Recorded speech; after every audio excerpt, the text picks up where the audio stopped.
الرحمن الرحيم وبه نستعين على أمور الدنيا والدين سيدنا ومولانا محمد وعلى آله وصحبه وسلم. أما بعد waxaan doonayaa inaan galabta daaro farsamada uu la ciyaaray xasan sheekh uu la ciyaaray beelaha waqooyiga marka aan leeyahay beelaha waqooyiga gooni u goosad ka hadli maayo gooni u goosad waanu ka soo horjeednaa laakiin beelaha waqooyigu way badan yihiin reero badan baa degan haddaan galbeed ka soo bilaabo ciise degan gadabuursi baa degan gadabuursi ilaa hargeysu soo gaadhaa markuu galbeed ka soo taga low iyo cadda ilaa hargeysu degan yahay wuxuu degan yahay waxa kaloo degan dhulbahantaa degan waxa degan warsangeli baa degan isaaq baa degan horda isaaqa ka gooni u goosadka annagu uma hadlayno waanu ka hadlaynaa waxaanu leenahay ha laga hortago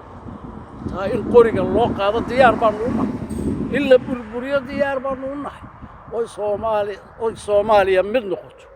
laakiin xasan sheekhow kaa yeeli mayno marnaba tallaabada qaldan ee aad ku dhaqaaqday war sidee nin Kenya laga keenay aniga uu igu taliyaa waqooyi ama jagad waqooyi leeyahay uu qaataa waxaanu ognahay oo distooriyana ayaad ku tumatay distoorkii ummadda Soomaaliyeed u yaalay baad ku tumatay xasanow leyskumana ogeyn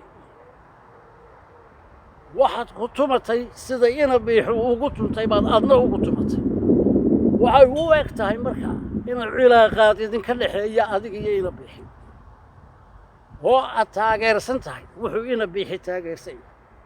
kaa yeeli mayno waqooyi waa qayb ka mida Soomaaliya mar walbana way tahay